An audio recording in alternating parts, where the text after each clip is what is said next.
According to the ministry, the government employed the selective tendering process.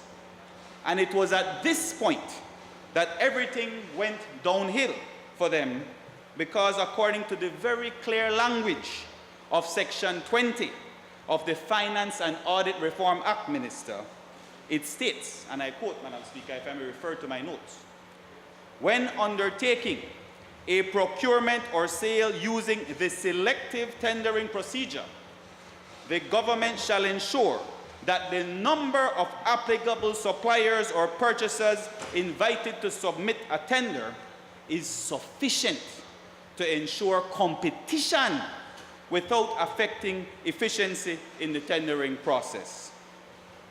Now we know, Madam Speaker, or rather I should say I know for a fact, and soon the nation will find out if it is that the CEO decides to answer the request for freedom under the Freedom of Information Act as to how many tenders. But I know for a fact that there was only one contractor that put in a bid for this particular scope of works, and that will come to light very shortly.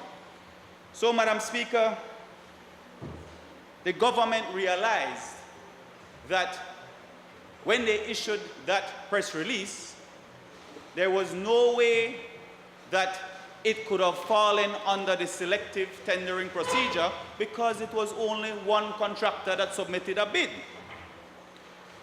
So, like the Houdini that he is, the Prime Minister then called a press conference and made absolutely no mention of a selective tendering procedure, which they said in their press release.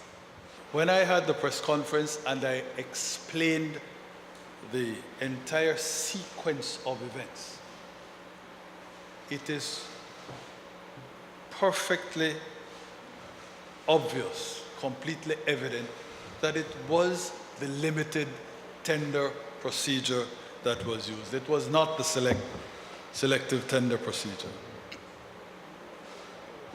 That having been established as a matter of fact, then the only issue is whether this limited tendering procedure was properly used.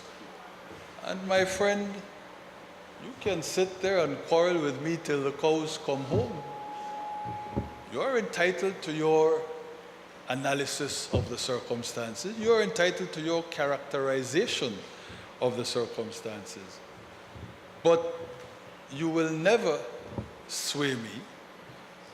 I am completely convinced that the circumstances more than justified the use of the limited tendering procedure.